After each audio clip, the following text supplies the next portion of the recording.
épisode de l'œuvre du vendredi. Aujourd'hui, nous allons étudier une œuvre de Nicolas Poussin, qui est un artiste emblématique de l'époque baroque.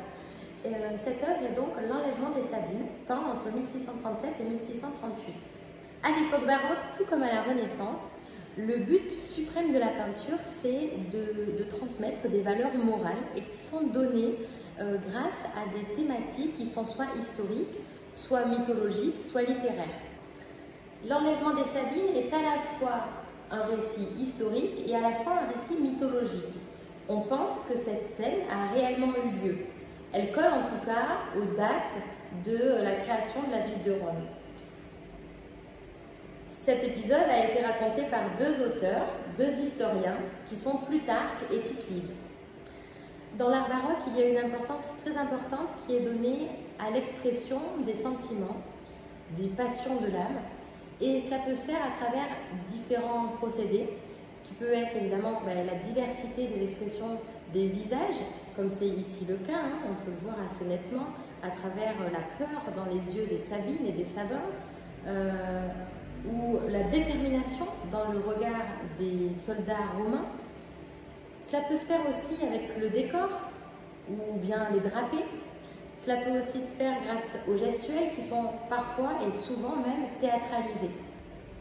Une fois la ville créée, Romulus se rend compte qu'il manque une chose, des femmes.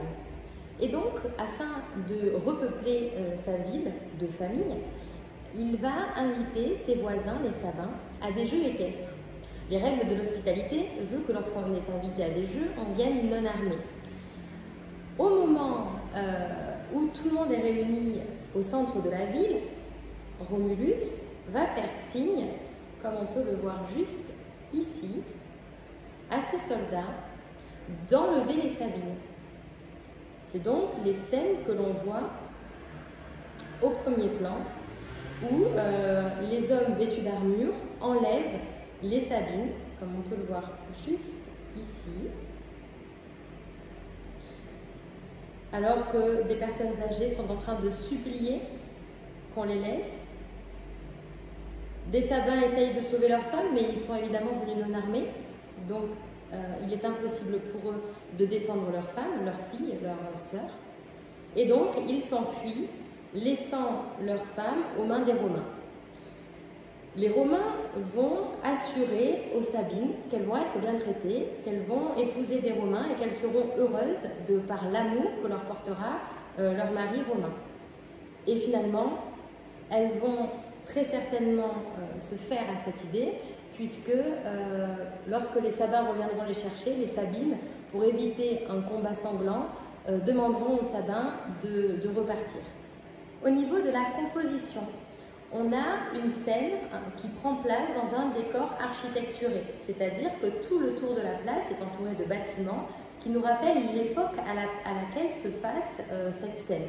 On est durant l'Antiquité romaine et donc il est normal de retrouver en arrière-plan des bâtiments qui rappellent cette antiquité. Par exemple, juste à l'arrière de Romulus, on a un bâtiment qui rappelle une forme de temple antique avec des colonnes doriques que l'on voit juste ici, un fronton semi-circulaire, donc des éléments que l'on retrouve dans l'architecture antique grecque et romaine. En ce qui concerne les personnages, on a une foule qui peut sembler chaotique, alors qu'elle est en réalité extrêmement bien composée.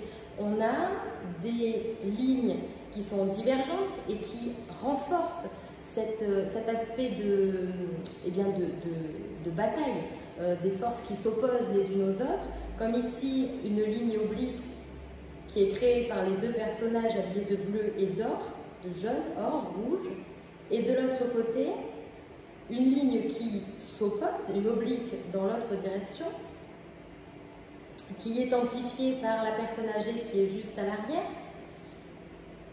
Et ces femmes enlevées qui se jettent d'un côté de l'autre, d'un côté très dynamique à la scène, on voit en arrière-plan des personnages nus, à l'anatomie, à la musculature très marquée, qui rappellent les sculptures de l'Antiquité. Donc on a un rappel très fort à l'Antiquité entre l'architecture et les personnages ainsi vêtus. On a également ces Romains vêtus en soldats, qui s'oppose au drapé des sabbins.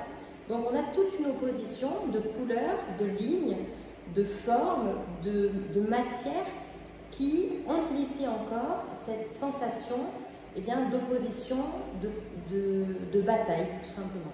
Cet enlèvement des Sabines, ce mythe ou cette histoire de l'enlèvement des Sabines raconte aussi bien la naissance de Rome que la naissance du mariage chrétien. Ce serait le tout premier mariage qui aurait été célébré afin de maintenir les Sabines dans la relation sans qu'elles puissent s'en aller. Donc la naissance du mariage chrétien, la naissance du mariage, serait à la base donc une contrainte, un enlèvement, un emprisonnement pour garder la femme captive dans une ville, dans son couple. Et c'est de là que nous vient la tradition de porter la mariée pour passer le pas de la porte, pour rappeler cet enlèvement. Pas très joyeuse cette histoire de mariage, mais peut-être qu'aujourd'hui elle symbolise autre chose qu'un simple enlèvement et le fait de garder captive une personne près de soi.